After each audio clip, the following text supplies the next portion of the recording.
Oi, boa tarde, pessoal, tudo bom? Pessoal, eu vim conversar com vocês hoje sobre esse tema tão interessante que é protagonismo juvenil e cidadania. Só que eu fiz um recorte para falar um pouquinho sobre Paulo Freire, tá?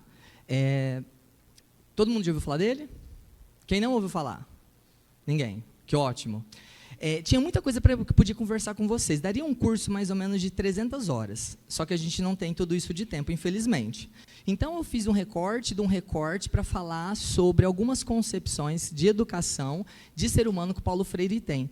E agora, para alguns, parece que não tem nenhum sentido. Mas, ao final da nossa conversa, vocês vão ver todo o sentido. Vão perceber que coisas que a gente conversa aqui, você vai poder usar nas suas relações fora desse espaço. Você vai poder usar nas suas relações familiares, nas relações com os crushes, nas relações na instituição religiosa que você frequenta, vai poder utilizar na relação no espaço escolar, porque a obra dele te dá ferramentas para você interpretar o ser humano e conseguir entender o seu lugar no mundo. Isso é maravilhoso da obra dele, sem dúvida nenhuma. Eu sou professor de escola pública há 17 anos, tá? Eu trabalho no Centro Paula Souza, na ETEC 074, em Ribeirão Preto, e na rede municipal de Ribeirão Preto. Então, eu tenho só 33 aulas manhã e tarde na ETEC e 12 aulas à noite na EJA, supletivo. Então, uma carga um pouquinho cansativa, só que devido ao meu amor à profissão, ela se torna leve durante todos esses anos de trabalho, e continuo estudando para estar ofertando as melhores possibilidades de conversa e de diálogo com os estudantes. Fico muito contente com o convite da Heloíse por ter feito, o Marcel também, o Alex, e é um momento que eu tenho hoje de aprendizado, não só de vocês, comigo, mas também de mim com relação a vocês. É uma relação dupla que se estabelece aqui. Eu vou falar um pouco, bater um papo, e aí eu vou fazer umas pausas para vocês forem tirando dúvidas. Eu gostaria que vocês participassem, tá bom? Primeira coisa, gente, protagonismo. Quem não sabe o que é, de verdade? Levanta a mãozinha aí. Eu gosto muito dessa parte, porque o coleguinha olha o lado para ver se alguém vai levantar a mão, e se ninguém levantar a mão, ele também não vai levantar a mão. O cérebro funciona de uma forma tão interessante, observando ao redor. Então, se o coleguinha levantar a mão, eu levanto. Se ele não levantar a mão, eu não levanto. Então, todo mundo sabe que é protagonismo. Quem pode me falar o que é protagonismo? Por favor.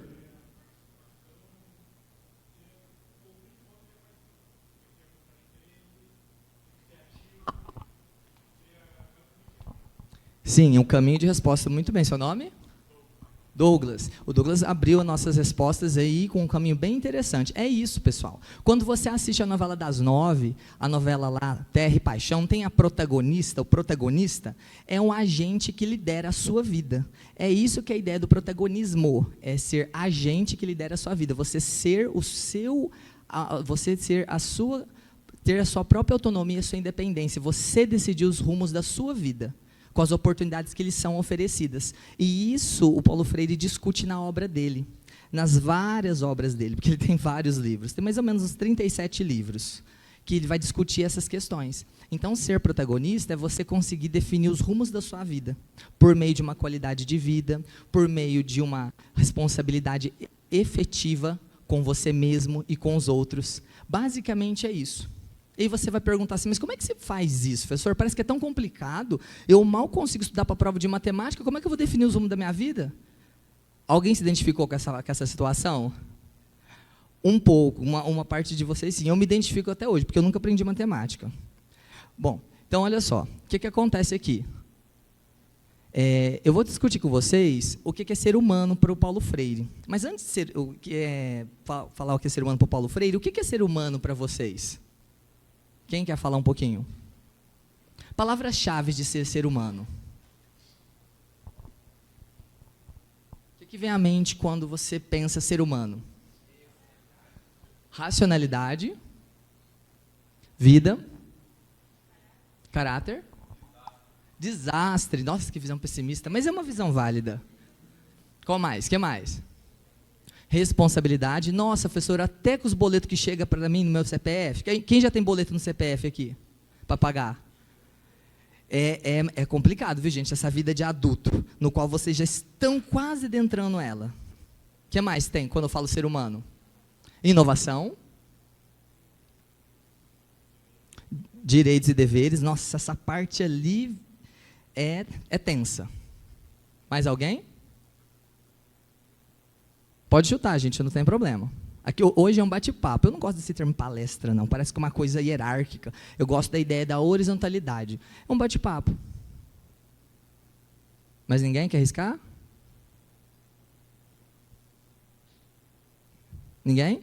Bom, então, para o Paulo Freire, ser humano ele é considerado um ser essencialmente relacionável e um ser essencialmente histórico. Ou seja, todo ser humano é relacionável com outros seres humanos. Então, quando você está aqui ouvindo e dialogando comigo, você está exercendo a sua condição de ser humano. Quando você está na sala de aula, participando, ou no celular, com aqueles foninhos dos celulares agora sem fio, você está se relacionando de uma forma também. Quando você frequenta a sua instituição religiosa, seja um templo budista, um terreiro de candomblé, uma igreja católica, qualquer que seja ela, porque são todas válidas segundo a Constituição Federal, você está se relacionando. Quando você escolhe quem você vai beijar na boca no final de semana ou durante a semana, você está se relacionando. Quando você opta por ir ao mercado, fazer compras, você está se relacionando. Quando você vai agora, quem está no terceiro ano, em novembro, prestar o Enem, você está se relacionando. Então, o ser humano é um ser que se relaciona constantemente com toda a humanidade. Seja ela de qual forma for. A ideia é que a gente se relacione mais de uma forma pacífica do que com uma forma conflituosa. Para isso que tem a instituição social chamada escola, para nós aprendermos ao longo da nossa vida, nos relacionarmos de uma forma saudável, efetiva, responsável com a sociedade. E é lá que a gente aprende de fato. Então, a todo momento, começa a pensar. Professor, mas a todo momento eu estou relacionando? Todo momento. 5 segundos para vocês voltarem um pensamento aqui. E, professor, o que você quer dizer com ser histórico? Quem consegue me falar? O que significa um ser histórico? Cadê as aulas de história? Quem tem uma ideia do que é um ser histórico?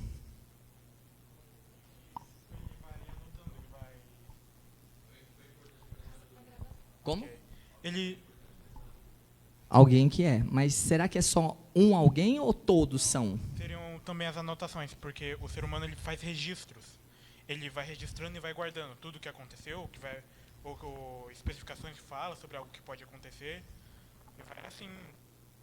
Isso, então é um ser que registra. Professor, mas então eu registro, eu sou um ser histórico. Sim, quando você está lá no WhatsApp, você está conversando com as pessoas, você está registrando. Quando você está conversando com seus pares, você está registrando. Quando você coloca fotografias maravilhosas com filtro ou sem filtro, eu prefiro sem filtro. No Instagram, você está registrando. Então o ser humano ele é histórico porque ele é um acúmulo de tecnologias e de registros ao longo da história. E aí, para as garotas, nesse mês de agosto, lilás, de combate à violência doméstica, será que existiria esse mês de combate à violência doméstica se em 2006 não tivesse sido criada a Lei Maria da Penha? Ou, se na década de 40, em 1934, não tivesse sido conseguido o direito ao voto feminino? Ou, antes mesmo, no século XIX, os movimentos feministas não tivessem assegurado direitos para vocês estarem aqui? Então, sim, o ser humano é histórico. Nós somos um produto resultante de um monte de interações sociais ao longo da história da humanidade. E hoje a gente desfruta de muitos direitos que muitos seres humanos lutaram ao longo de séculos e de milênios para a gente conseguir. Nossa, professor, mas estou viajando já. Sim, a gente vai viajar para muito longe. Esse é o primeiro portão de embarque. Até esse ponto aqui, ser relacionável e ser histórico, alguma pergunta, algum questionamento, alguma fala? Vocês estão aí? Sim? Quer que eu falo mais devagar? Que eu empolgo, tá, gente? Para pensar.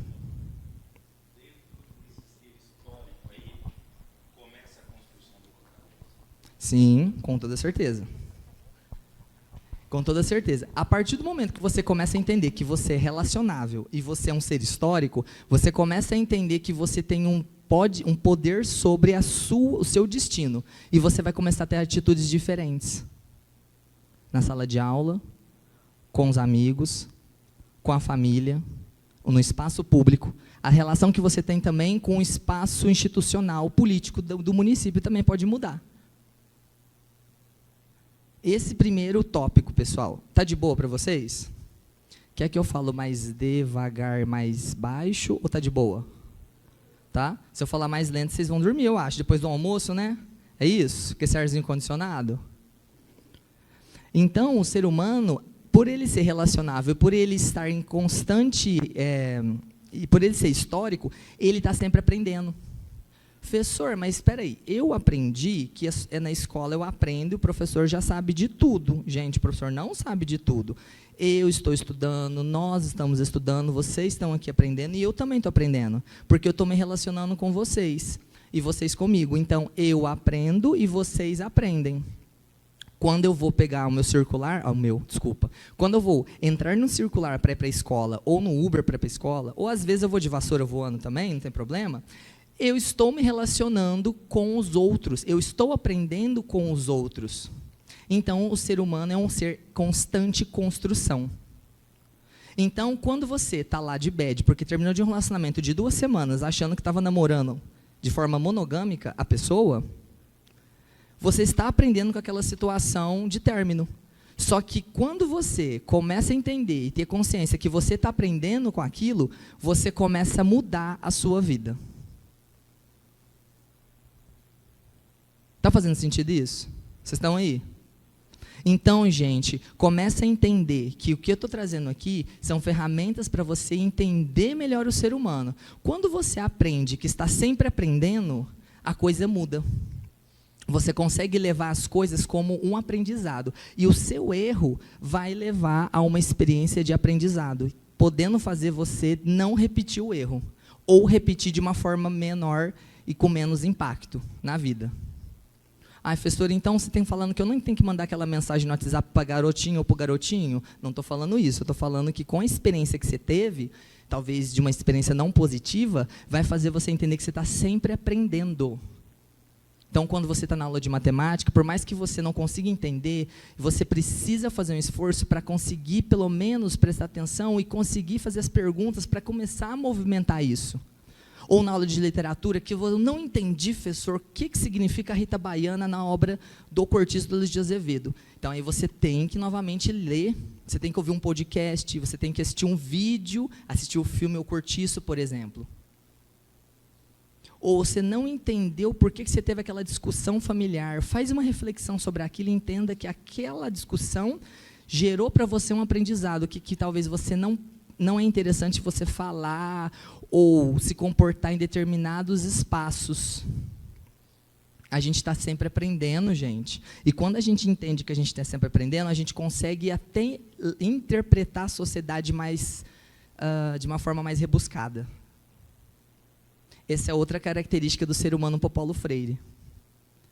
Então, o ser humano, ele se constrói em espaços de vivência do coletivo e no coletivo, por meio de uma ação, de uma reflexão e de uma ação. Professor, eu tenho problemas familiares, a minha pai ou o meu responsável briga muito com a minha responsável. Então, você vai ser um produto histórico daquela relação conflituosa, podendo ter na sua formação questões ainda para ser aprendidas. Então, uma ação vai gerar uma reflexão que vai gerar uma ação. E aí cabe à escola fazer uma construção de uma cidadania em vocês, fazer vocês entenderem aquele processo todo para se tornarem protagonistas das suas próprias histórias. Então, olha só, mais essa característica do ser humano. Ele se constrói no espaço de vivência. Então, você é o resultado de um conjunto de situações da sua família, um conjunto de situações da instituição religiosa que você frequenta, um conjunto de relações da escola que vocês frequentam. Ao final, você vai ter tudo isso de aprendizagem e vai poder levar para a sua vida como experiências. Algumas que você vai reproduzir e outras que você vai optar por não reproduzir. Tranquilo? Estão aí? Vamos para o próximo tópico. Então, gente, esse material aqui eu vou deixar disponível para a Luiz também, tá? Se alguém precisar, é uma apresentação de PowerPoint que a gente está conversando só. Eu coloco ela para ficar mais didático. Então, o ser humano é relacionável, é histórico, está sempre aprendizado. Então, ele tem um compromisso próprio da existência humana. Ela só existe porque você tem uma relação entre as pessoas. E como é que você consegue desenvolver isso? Você consegue desenvolver essa relação, segundo Paulo Freire, usando um princípio básico da solidariedade e um princípio básico do diálogo. Ai, professor, mas não tem diálogo com aquela pessoa que é violenta. Professor, mas aquele professor que também não dá aula direito. Professor, mas aquela amiga minha que, nossa, fica cheio de rolê em cima das situações.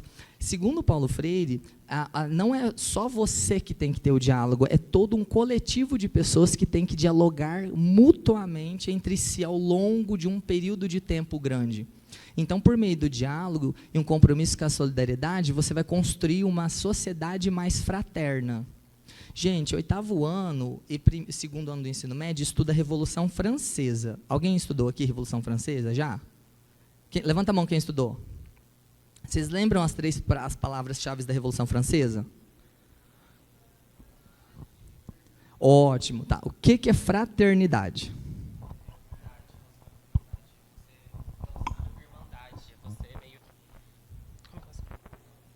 Conjunto. Ao redor. Exatamente. Então, o Paulo Freire ele pega esse princípio da fraternidade, ele melhora esse princípio da fraternidade, que está dissolvido também na nossa Constituição Federal, e vai apresentar a ideia de diálogo e solidariedade. Então, você consegue ser solidário na medida que você consegue desenvolver a fraternidade. É entender que todos nós somos seres humanos e todos nós precisamos um dos outros. E por mais que você não goste daquela pessoa, você tem que respeitar aquela pessoa. E se aquela pessoa estiver numa situação de vulnerabilidade, você tem que apoiar e auxiliar aquela pessoa. Nossa, mas o Paulo Freire escreveu tudo isso, professor, que você está falando agora. Tudo isso e muito mais. Eu fiz um recorte do recorte do recorte do recorte. Gente, eu recortei. Muito. E estou trazendo de uma forma bem tranquila e didática para a gente conversar. E aí ele vai falar o seguinte ali, ó. Não é no silêncio que os homens se fazem, mas na palavra, no trabalho, na ação, na reflexão. Então, quando você vive uma situação chata, muito contente, triste, violenta, e você se cala frente a essa situação, ou você presencia, o Paulo Freire fala que você tem que ter diálogo, você tem que conversar sobre isso, você tem que dialogar sobre isso para tentar melhorar a sua vida. Porque na medida que você conversa sobre essas questões existenciais, você consegue melhorar o seu eu e poder se tornar um ser melhor para poder dialogar na sociedade. Nossa, professor, mas então assim, se eu ver uma situação, por exemplo, de violência, se eu presenciar, eu tenho que conversar sobre isso, eu tenho que usar o meu protagonismo para fazer alguma ação contra essa situação, se possível, sim. A escola está aqui para mostrar, para desenvolver responsabilidade social com todos nós. Então, você precisa entender que o diálogo ele faz constantemente.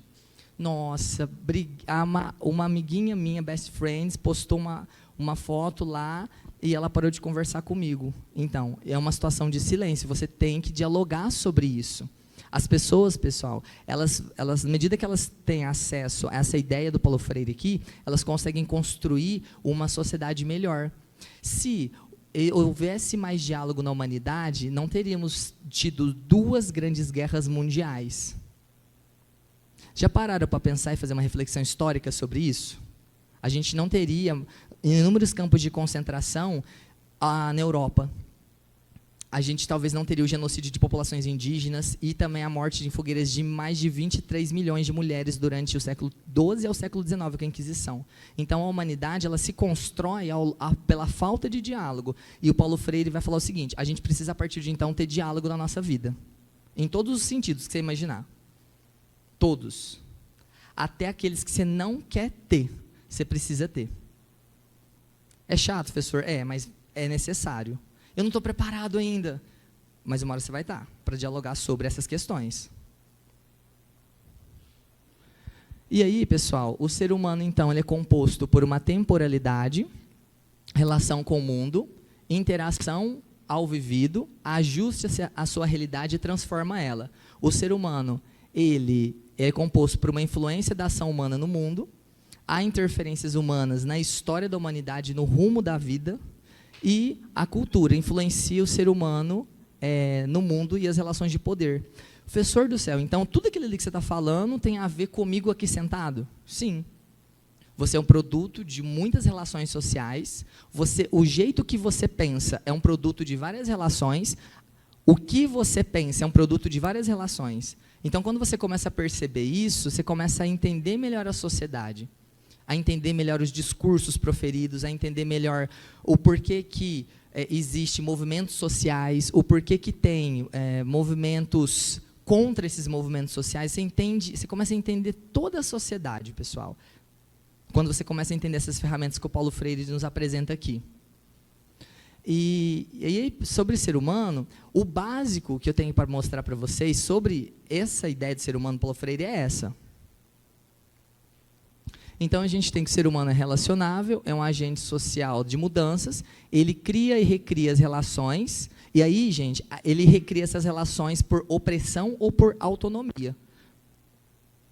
Opressão está tranquilo? Entendem o que é isso? O grau da opressão, ela vai ser maior ou menor de acordo com o seu marcador social? Marcador social, quem não sabe o que é? Levanta a mãozinha pro tio. Marcador social é raça, gênero, orientação sexual, condição física, condição de saúde. Então, você tem que as opressões, elas se dão quanto mais marcadores sociais você tem. E mais distante você é de um poder hegemônico, de um grupo hegemônico que domina todas as relações. E aí você tem que o ser humano ele vai se humanizar ou desumanizar na medida que ele tem acesso a todo esse conhecimento aqui. E onde que dá tudo esse rolê, professor? Onde que está tudo esse rolê? Está na escola. Olha ali, ó. Escola, espaço de transformação social e de desenvolvimento da autonomia. É na escola que vocês têm acesso a um conhecimento produzido pela humanidade e começam a fazer uma leitura da sociedade. Professor, mas a minha aula X não é tão legal, mas a minha aula Y não é tão didática. Mas é o conjunto delas que vai fazer vocês terem esses instrumentos para poder mudar a vida de vocês.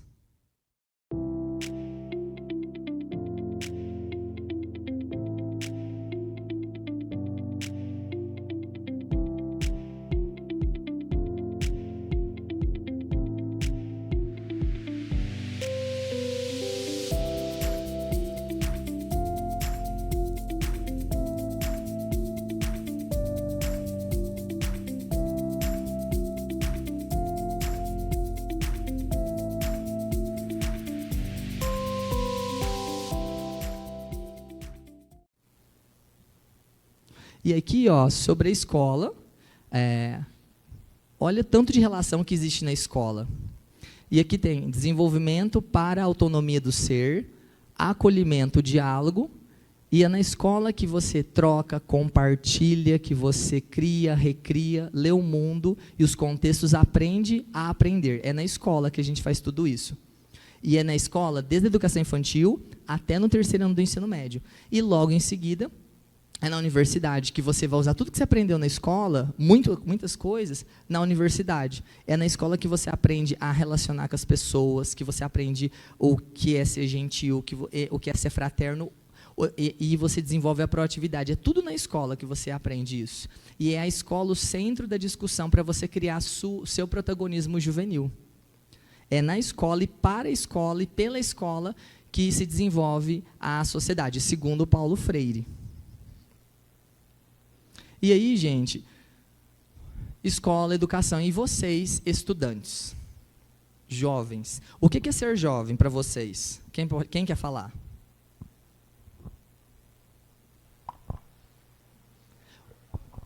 Melhor fase da vida.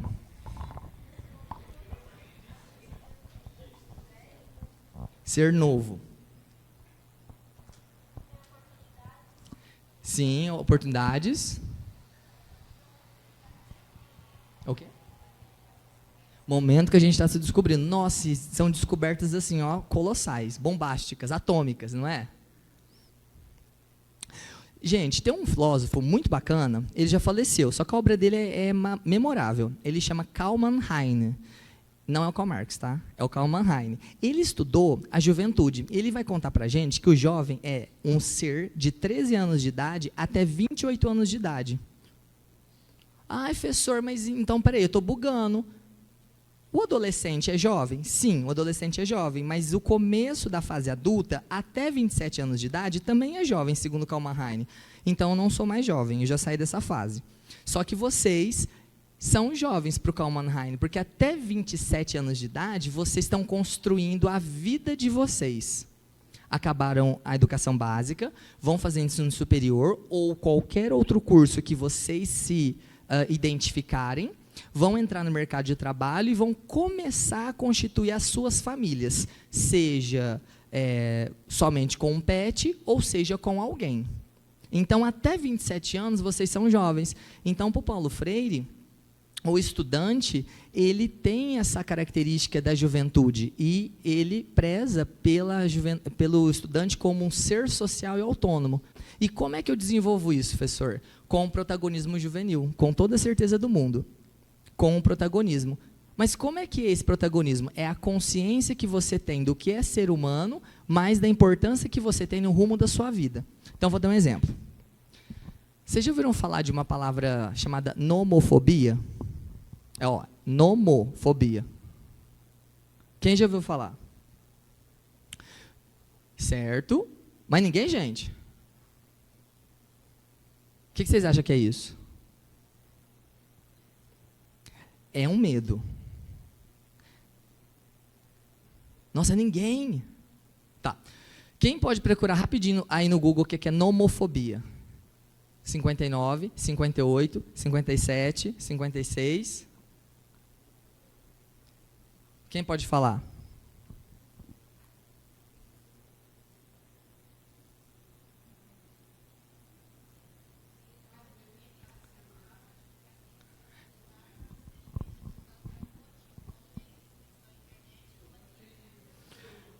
Quem tem nomofobia aqui? Levanta a mão.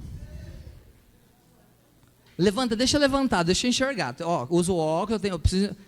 Ah lá. Gente, eu também. Todos nós temos uma certa medida de nomofobia. A nomofobia, ela se acentuou com a pandemia. Professor, mas o que tem a ver com o que você está falando agora ali do rolê do jovem?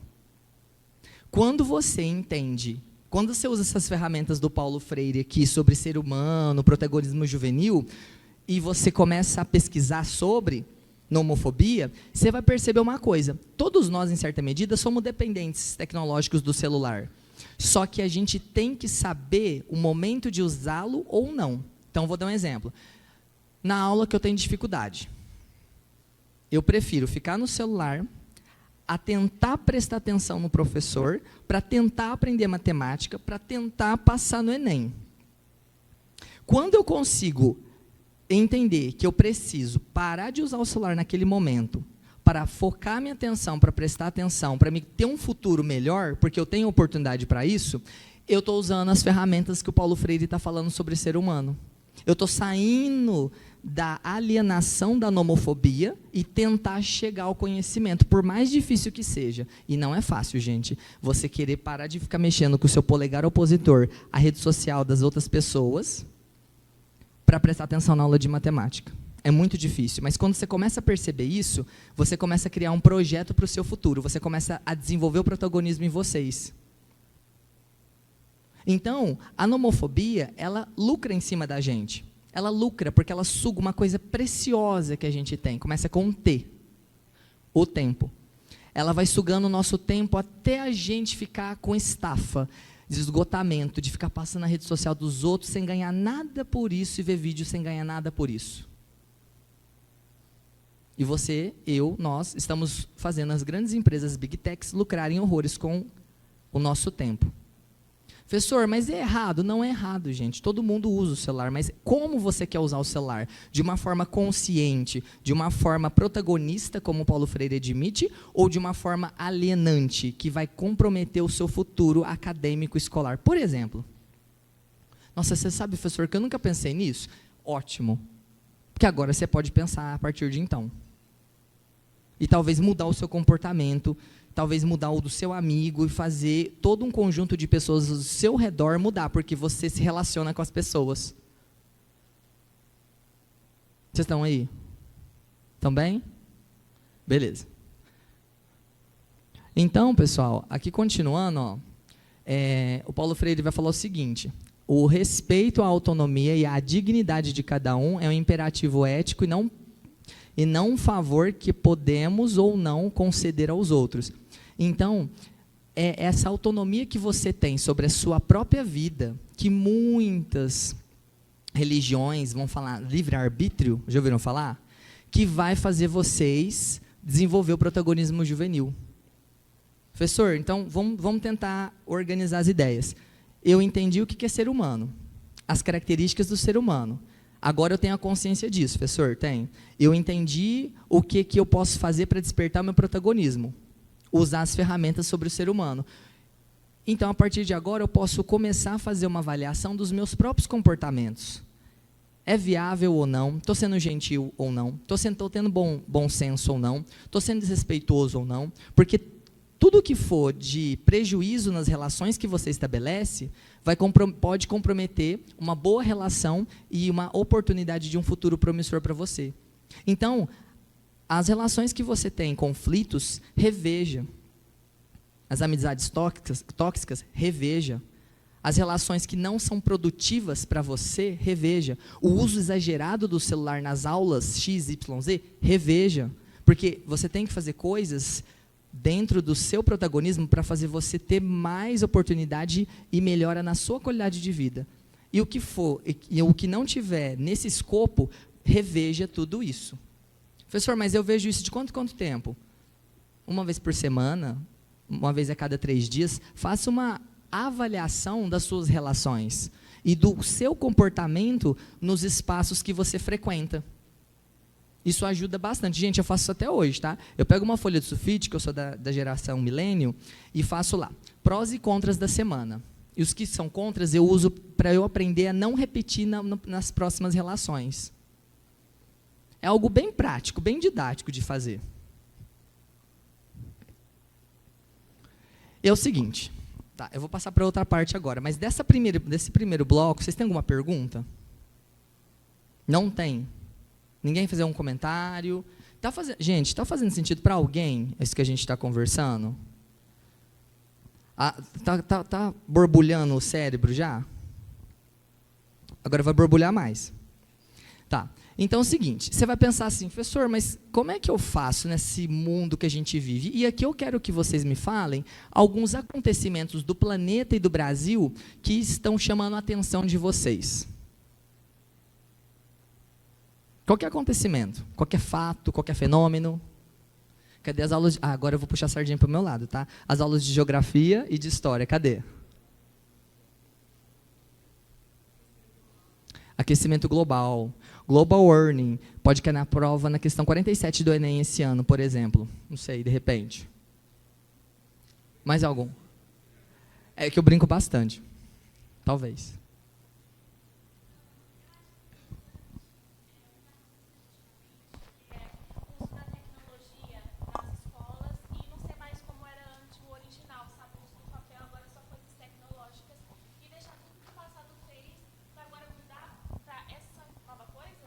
Sim, seu nome? Sara, olha, ontem eu fiquei fazendo uma reflexão sobre isso. Eu sou da época que tinha que no orelhão colocar uma ficha para você ligar. Tudo bem? Eu sou da época do mimeógrafo, que a gente ficava perto da professora por causa do cheiro do álcool. Eu sou da época do retroprojetor. Então, eu assisti como testemunho ocular da história toda essa mudança que você apresenta, é assustador. É assustador você pensar que você pode entrar na internet agora, colocar lá no site GPT e fazer um monte de pesquisa, e você coloca o nome da pessoa, você descobre a vida toda da pessoa. E a inteligência artificial, daqui a pouco, gente, você chega em casa, você vai estar tudo mudado na sua casa. Então, é uma mudança muito grande, com toda certeza. Algum outro fenômeno que chama a atenção de vocês? O desmatamento acelerado, e aí você tem a grande onda de incêndios que está tendo em florestas no hemisfério norte. Beleza. E aí você vai pensar o seguinte, professor, mas olha, tá um rolê tão complicado o planeta Terra. Então, aí na próxima imagem, a gente tem alguns acontecimentos que estão fervilhando no mundo. E você vai pensar assim, professor, mas eu, jovem, 2023, no ensino médio, no município de Dumont, eu estou enfrentando esse contexto de pandemia, esse contexto de deslocamentos forçados, esse contexto de fake news, esse contexto de atentado terrorista no Brasil, esses contextos de desarrumação do espaço, esse contexto de morte e violência nas periferias. Eu estou vivenciando esse contexto todo. E aí eu estou vivenciando mais um contexto que é a dependência tecnológica da nomofobia, eu estou vivenciando um contexto de grande violência doméstica. Como é que eu vou me portar nesse mundo completamente desarrumado e desorganizado, professor? Existe possibilidade para mim, estudante da Escola Nestor, aqui no município de Dumont? Existe.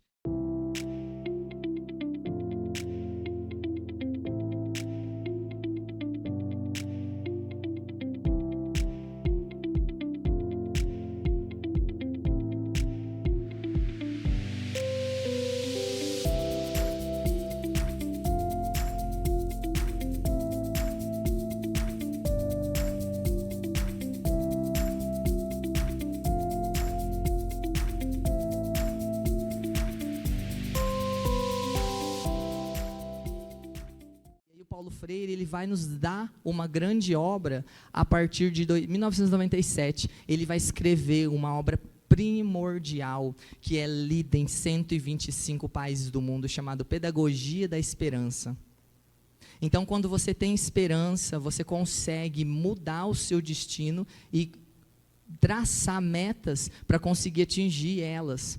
Então, quando você tem esperança, você consegue se apoiar na ciência e no diálogo. Quando você tem esperança, você consegue ter uma visão do mundo e dos seres humanos de uma forma positiva. Quando você tem esperança, você consegue uma proposta nítida de valorização do ser humano, e você consegue acreditar na democracia e nos ideais da fraternidade e nos ideais de uma sociedade justa e menos desigual. Então, quando você acredita tudo nisso, você vai fazer com que a sua vida tenha práticas em torno da justiça social, da democracia e do bem-estar coletivo no coletivo. E aí o Paulo Freire vai contar que é a partir do diálogo e do investimento no ser humano que a gente vai ter uma esperança no nosso futuro, seja em 97 ou seja em 2023. É essa pedagogia da esperança que ele escreve que vai dar as bases para a gente crer mais no ser humano e nas nossas potencialidades. E aí o Paulo Freire vai colocar ideias centrais dessa obra. Ele vai colocar conceitos como democracia, professor, consciência, aprendizado, unidade na diversidade, cidadania, e eu grifei de verde a cor da esperança, a palavra juventude, que são vocês. E ele vai dizer que os estudantes são a juventude que vai dar certo no mundo e que vai mudar as estruturas da sociedade. E aí, gente, se a gente for pegar de 97 para 2023, o tanto de movimentos sociais e o tanto de conquistas que os jovens de diversos marcadores sociais conseguiram nesses anos todos, são inúmeras. Às vezes, você pode não perceber agora, mas você é fruto de muitas conquistas que uma juventude toda conseguiu ao longo de muitos anos de luta. E essa juventude, que são vocês, é um investimento no futuro, segundo Paulo Freire, e é ela que faz mudanças nas estruturas da sociedade, em prol de uma democracia e de uma justiça social, com toda a certeza do mundo. E aí ele vai contar para a gente que o diálogo, a diversidade, mais a juventude, vai desenvolver a humanidade e a sociedade. Cada um ao seu tempo e ao seu ritmo, mas ela tem esse potencial transformador, com toda a certeza disso. E aí eu mostro para vocês, para materializar isso, eu vou mostrar para vocês o Atlas da Violência. tá? Que é um site que tem vários materiais para vocês, vários vídeos institucionais, e o Atlas da Violência, que são dados estatísticos sobre como está a juventude no Brasil. Então, qual o número de jovens no Brasil, qual o número de jovens negros, o número de jovens homoafetivos da comunidade LGBTQIAP+, o número de jovens indígenas, o número de jovens em situação de rua, o número de todos os marcadores sociais. E é um material gratuito para vocês terem disponível. Você pode colocar o vídeo do YouTube? Nunca houve tantos jovens no Brasil. Somos quase 50 milhões de pessoas com idade entre 15 e 29 anos. A forma como vamos lidar com as necessidades e as aspirações dessa geração vai definir o futuro de todas as pessoas. Tá, mas quem são esses jovens que vivem no Brasil? Ser jovem é a parte mais desafiadora da vida adulta. Então estamos aprendendo. E os mecanismos não são tão acolhedores. É a heroína e ao mesmo tempo a vilã, pois em relação às redes sociais, elas influenciam e tiram sua atenção da vida real. Estudar é, acima de tudo, um ato político. A gente mata um leão hoje e deixa outro para amanhã. Nossas vidas são negligenciadas todos os dias, a não ser que tenha dinheiro. O fato é que não existe uma juventude. Somos juventude. Somos 50 milhões de 50 desejos. milhões de vontades, 50 milhões de medos. Somos 50 milhões de histórias, raízes e escolhas. Somos 50 milhões de opiniões, crenças e sonhos. 50 milhões de potências. 50 milhões de oportunidades. 50 milhões de vozes. 50 milhões de revoluções. Um grande problema é que a falta de uma base de dados unificada e confiável fragiliza a formulação de políticas públicas e iniciativas sustentáveis para as juventudes. O Atlas das Juventudes é uma resposta concreta do Pacto das Juventudes pelos ODS e do Em Movimento para esse desafio. Existimos para produzir, sistematizar e disseminar dados. O conteúdo mais completo sobre as juventudes do Brasil, contribuindo para que sejam feitos os investimentos certos no momento certo.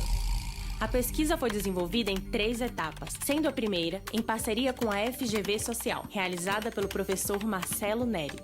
A segunda etapa foi com a Talk Inc., que usa a tecnologia em prol da pesquisa. Foram utilizadas 2 metodologias qualitativas.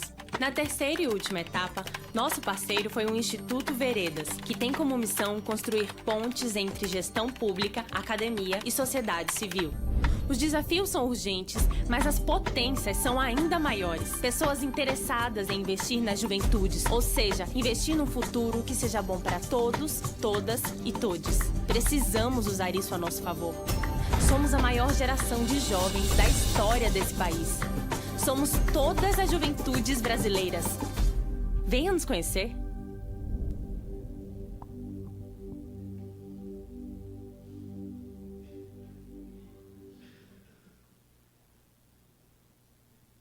Pode passar. Oi, pessoal. Meu nome é Heloise. Eu sou... Então, o que eu vou mostrar para vocês, esse Atlas está disponível para todos e todas acessarem, ver as informações, verem os dados estatísticos. Junto com esse, além desse, na verdade, tem um outro, que é o Atlas da Violência. Nossa, professor, mas Atlas é só de mapa? Não. O Atlas ele é um compêndio de um monte de dados e informações, que saiu a versão de 2021. Então, lá, gente, tem muitos dados estatísticos muito tristes da violência contra as várias juventudes que a gente tem no Brasil. Tá?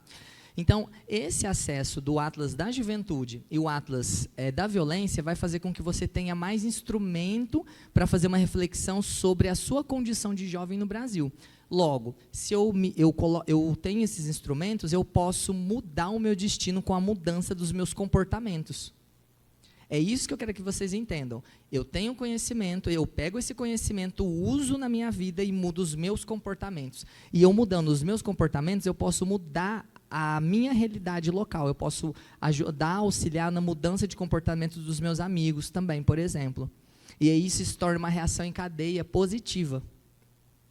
E aí, já caminhando para a parte final, essa carta aqui, vocês podem colocar no Google depois, colocar assim, ó, Carta do Paulo Freire na Unesco, 1986. Ele vai ler uma carta na Unesco, que é um braço da ONU.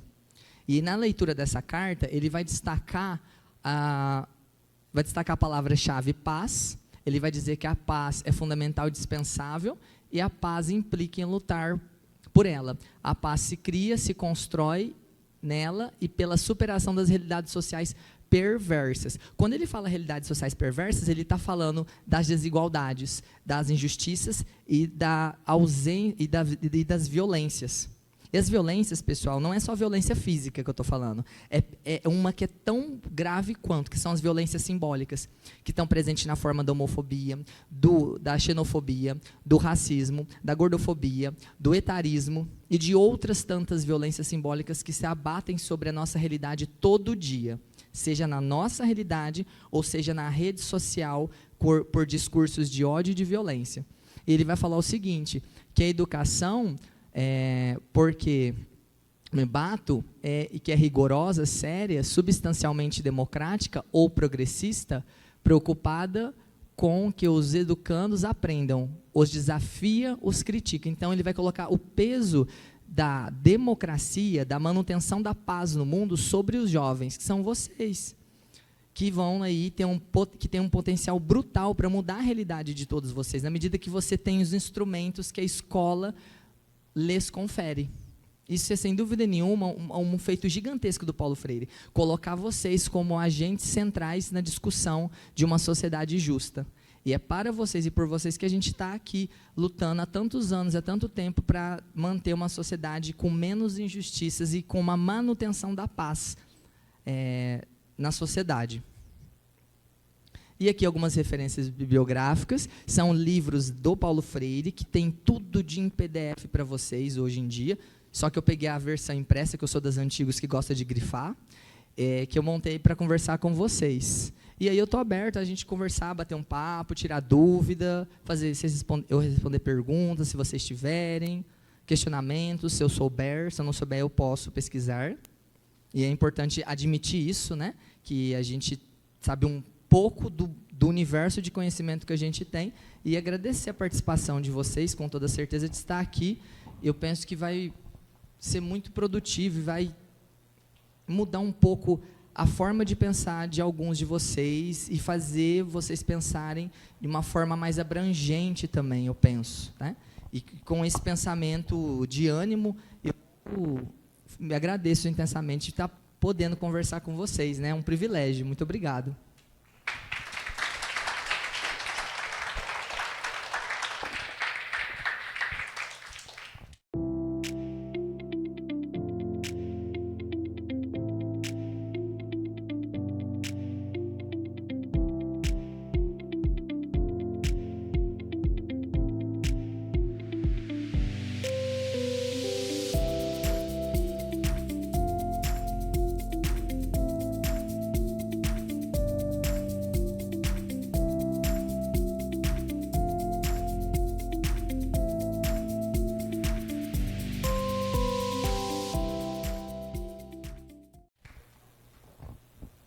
Alguém tem alguma dúvida, galera?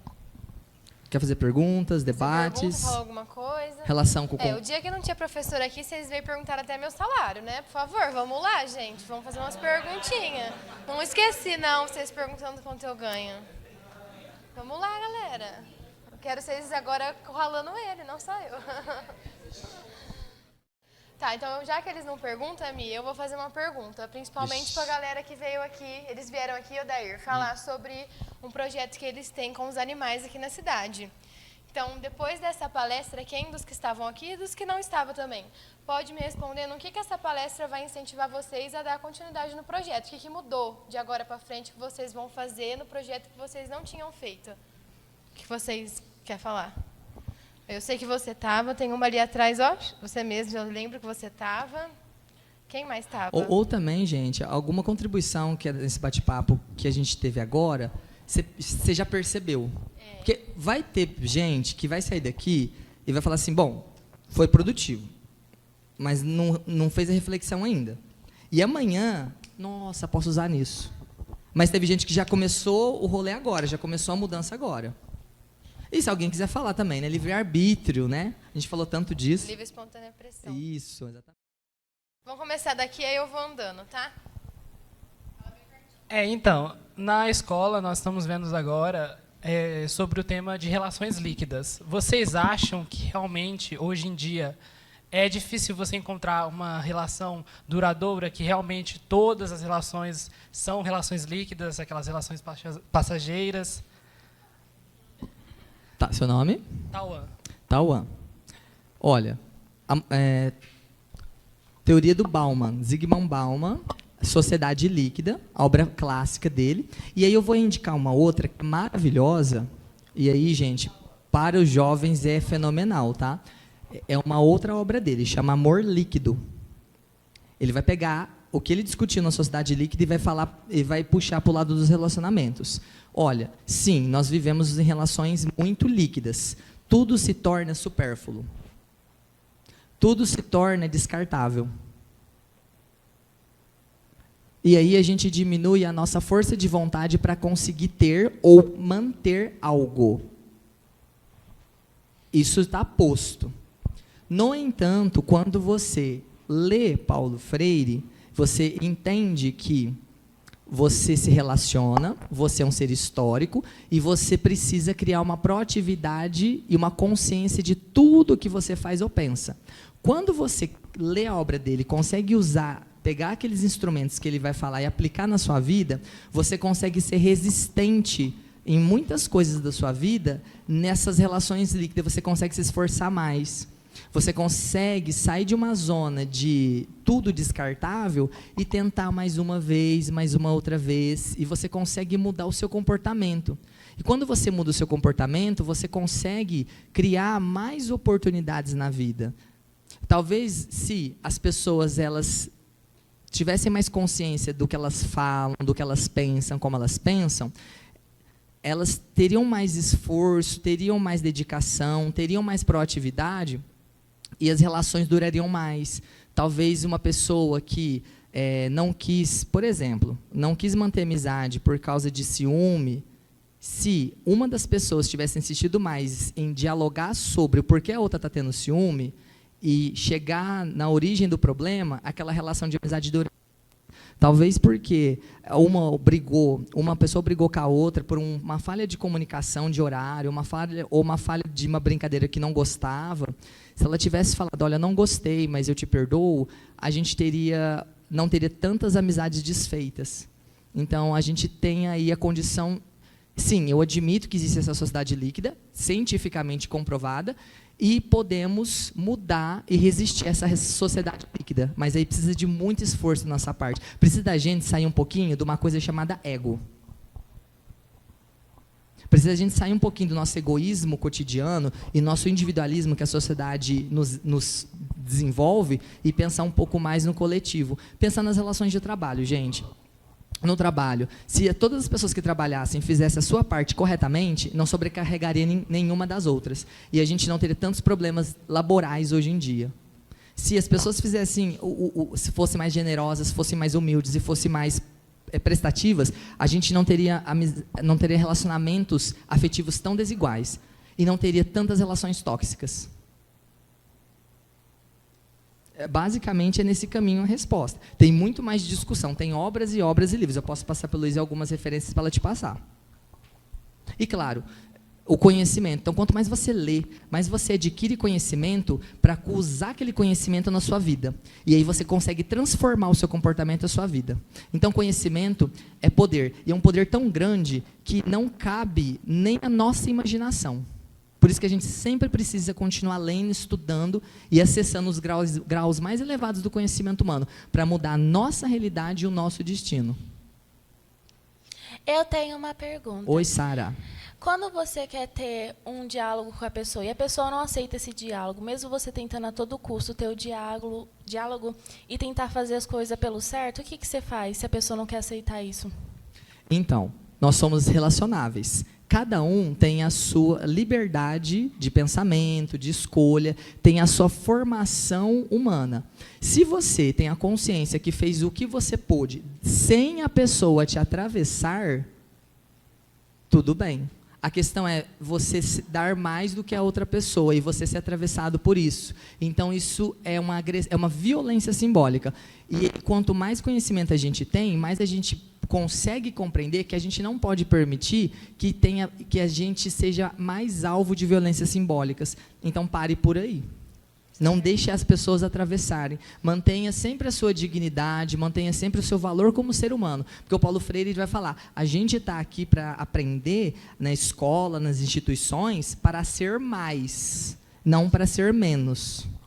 Gente, é tão complexo isso, porque envolve questões internas de saúde mental, envolve autoestima, envolve emoções, envolve sentimentos, envolve ansiedade.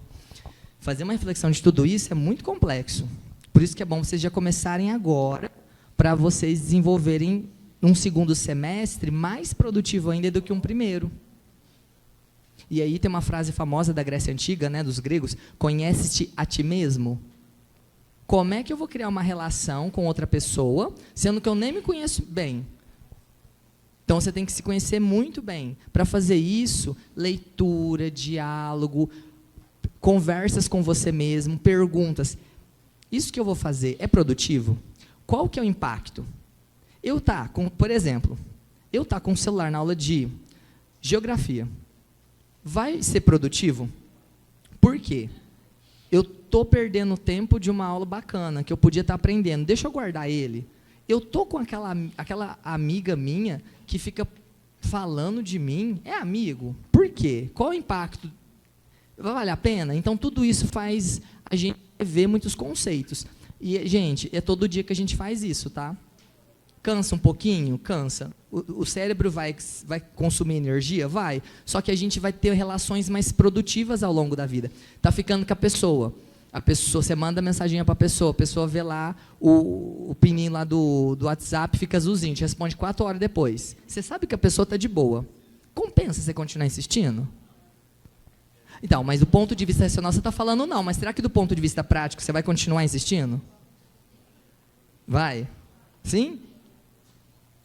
Então, tá vendo como é que essa conversa que a gente está tendo, ela pode ser aplicada em qualquer ponto da sua vida?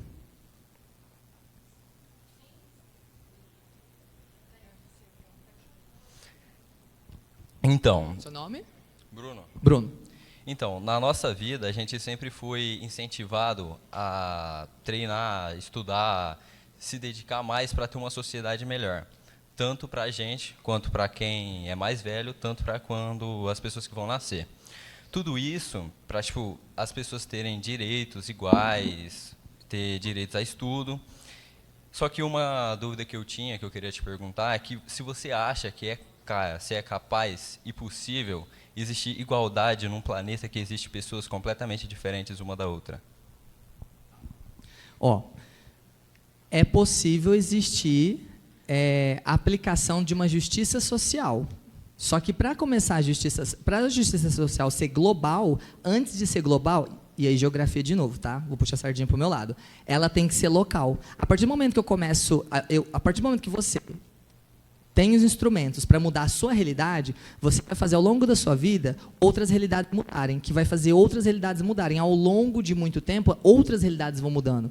Então, se você pega a história do planeta, do século XIV ao século XXI, houve um aprimoramento tecnológico brutal. As relações sociais elas foram se modificando e houve a implementação de uma justiça social a partir da criação dos direitos humanos de 1948.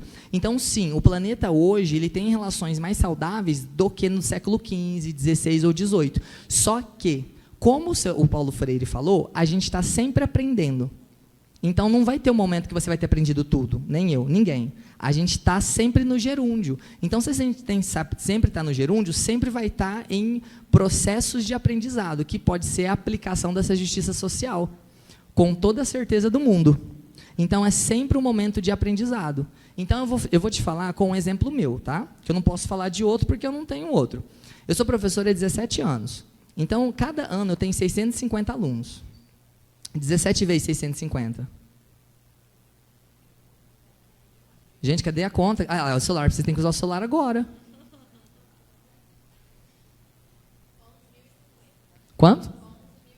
Então, mais ou menos, passou por mim até hoje mais 11 mil pessoas. Eu tenho certeza que dessas 11 mil pessoas, eu acho que eu consegui transformar a realidade de pelo menos umas 10 mil. Se eu transformei de 10 mil, Cada uma dessas 10 mil tem uma família e tem um núcleo de amigos. Indiretamente, ela vai ter transformado a realidade dessas também. Logo, eu consigo transformar até agora a realidade de um município de Igarapava. Então, já é uma ação. Só que ela não é de uma hora para outra, ela é ao longo da vida da pessoa. Um dia de cada vez. Já ouviram essa frase? Eu consegui responder nesse sentido. Eu usei um pouquinho a geografia, um pouquinho a sociologia. Mas é possível sim, tá? Mas é todo dia. Peraí,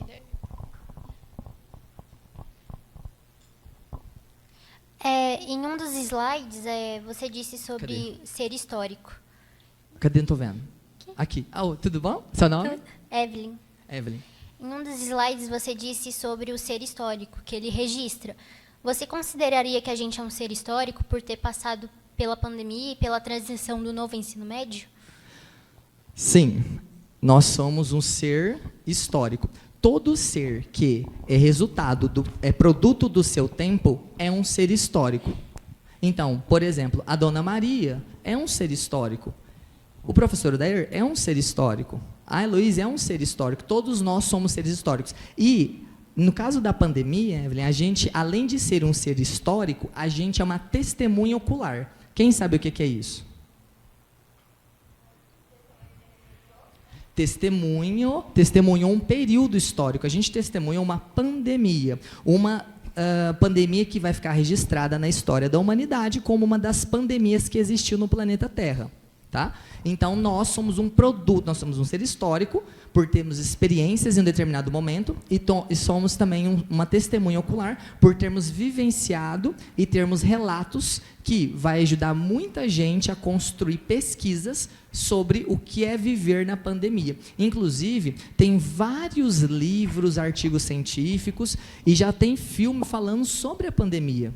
Então, daqui 35 anos, você vai estar conversando com seus amigos, seus familiares, e você vai, em algum momento, voltar no ano de 2019, 2020, e vai relatar sobre a pandemia, que está intrínseco no seu processo como ser humano.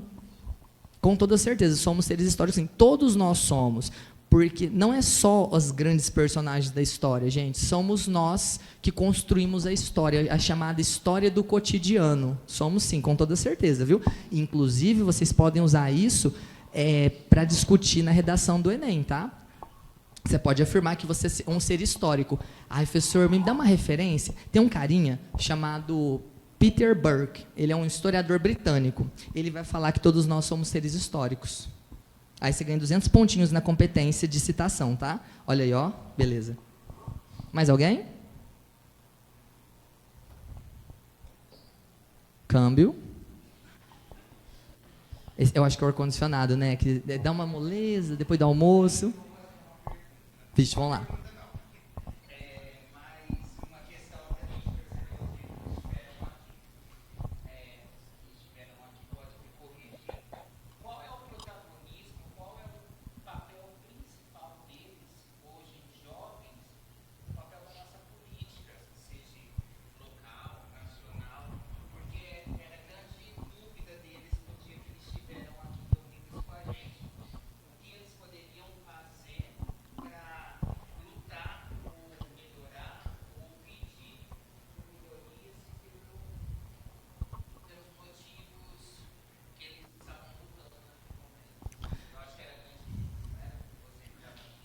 Ó, tem várias coisas.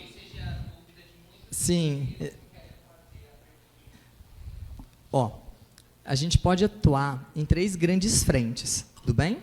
Você, como jovem cidadão, que está em processo de finalização da educação básica e início da vida adulta, início do boleto com o nome no seu, com o seu CPF, sabe?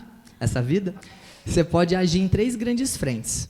Primeiro, você vai agir em analisar a política local, verificar se a política local cumpre o seu papel de desenvolvimento da saúde, educação, transporte, segurança do município. Você pode fazer isso individualmente ou você pode fazer isso coletivamente, vindo à Câmara dos Vereadores, participando da tribuna, propondo lei de iniciativa popular. Existem essas leis. Então, quem achar interessante, pesquise como é que desenvolve lei de iniciativa popular. Então, você pode criar uma lei, tem regras para criar uma lei, você pode pedir para ser aprovada essa lei. Então, o segundo ponto, você se informar mais de quais as funções dos políticos e qual é a verba destinada para qual obra e quanto e qual é o prazo. Você pode ver as licitações que são públicas das construções.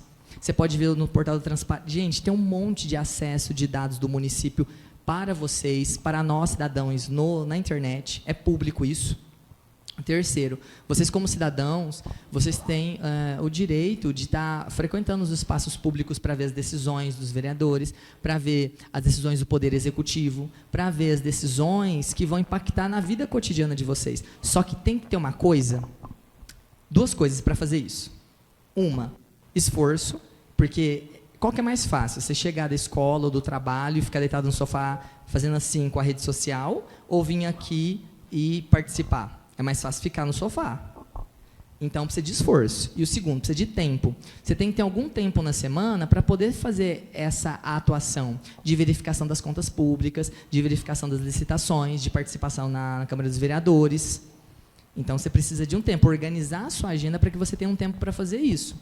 E aí, se você tem um grupo de 10 amigos, traz os 10 amigos, participa também. Uma vez que nós elegemos os representantes e nós temos todo o direito e todo o dever de estar fiscalizando esses representantes, com toda a certeza do mundo. E é constante, não é só 3 ou 4 anos, gente, é toda semana, se possível. Faz um rodízio de amigos, 3 amigos vão numa semana, outros 4 amigos vão na outra semana. Criação de lei de iniciativa popular é o top. Sugiro que vocês pesquisem sobre isso.